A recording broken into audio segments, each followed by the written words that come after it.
ஆரோக்கியமும் அறுசுவையும் சங்கமிக்கும் மாபெரும் FMCG Expo and Food Bazaar 2025 நாள் டிசம்பர் 26, 27 மற்றும் 28 தேதிகளில். இடம் சென்னை ட்ரேட் சென்டர் நந்தம்பாக்கம். அனைவரும் வருக. அனுமதி இலவசம். VIT Engineering Entrance Examination 2026. Applications live now. Visit vit.vit.ac.in. திருப்பரங்குன்றத்திலே பூரணச்சந்திரன் தன்னுடைய உடலிலே தீ வைத்து கொளுத்து மாய்த்து போனான். பூரணச்சந்திரன் ஒரு அமாவாசை தினத்தன்று ஒரு பூரணச்சந்திரன் மறைந்து விட்டது.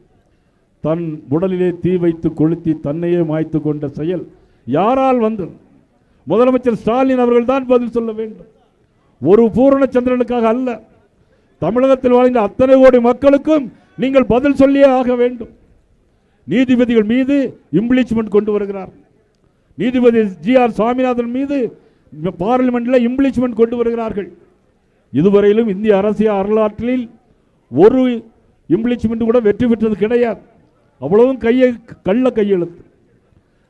கள்ள கையெழுத்து போட்டு பாராளுமன்றத்தில் கொடுக்கிறார்கள். அங்கே பாராளுமன்றத்தில் யார் இருக்கிறார்? நம்முடைய உள்துறை அமைச்சர். சாதாரண ஆளா? அவ்வளவு கையெழுத்தையும் வெரிஃபை பண்ணார். அவ்வளவும் போலி கையெழுத்து, போலித்தனமான கையெழுத்து போட்டு பாராளுமன்றத்தில் கொடுத்தார். ஆகவே இதெல்லாம் பார்த்து கொண்டிருக்கிறார்கள். நாட்டு மக்களும் பார்த்து கொண்டிருக்கிறார்கள், நாமும் பார்த்து கொண்டிருக்கிறோம். ஊட்டி மக்களும் இனிமேல் வரக்கூடிய தேர்தலில் 2026 தேர்தலில் திருப்பரங்குன்றத்தில் நாம் தீபம் ஏற்றியே ஆக வேண்டும். திருப்பரங்குன்றத்தில் தீபம் ஏற்றியே ஆக வேண்டும். அதற்காக நான் இன்றைக்கு அனைவரும் ஒன்றுபட்டு பாடுபட வேண்டும்.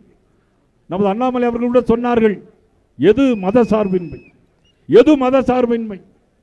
தீபாவளிக்கு நீங்கள் வாழ்த்து சொல்லுகிறீர்களா? தீபாவளிக்கு வாழ்த்து சொல்லுகிறீர்களா? இல்லை. ஆனால் கிறிஸ்துவ மதத்தில் போய் அங்கே போதம் கொண்டார்கள். நான் ஜெருசலம் போயிருக்கிறேன், நயினார் நாகேந்திரன் ஜெருசலம் போயிருக்கிறேன், பெத்லகம் போயிருக்கிறேன், மெக்காவுக்கு அருகில் உள்ள ஜித்தா வரைக்கும் போயிருக்கிறேன். ஆனால் நாங்கள் உண்மையான மத சார்மையை நாங்கள் கடைபிடிக்கிறோம். நீங்கள் கடைபிடிக்கிறீர்களா? இதுதான் எங்களுடைய கேள்வி. யாருக்காக? யாரை ஏமாற்றுவதற்காக? யாரை காப்பாற்றுவதற்காக? இந்த ஆட்சி நீடிக்காது. இந்த ஆட்சியினுடைய நாட்கள் 90 நாட்கள் எண்ணப்படுகிறது. கவுண்ட் டவுன் ஸ்டார்ட் ஆகிவிட்டது. தேர்தல் வர இருக்கிறது. நீங்கள் இவ்வளவு பேரும் சேர்ந்தால் இந்த ஆட்சி தூக்கி எறியப்படும் என்று சொல்லி வாய்ப்புக்கு நன்றி கூறி விடைபெறுகிறேன். நன்றி, வணக்கம்.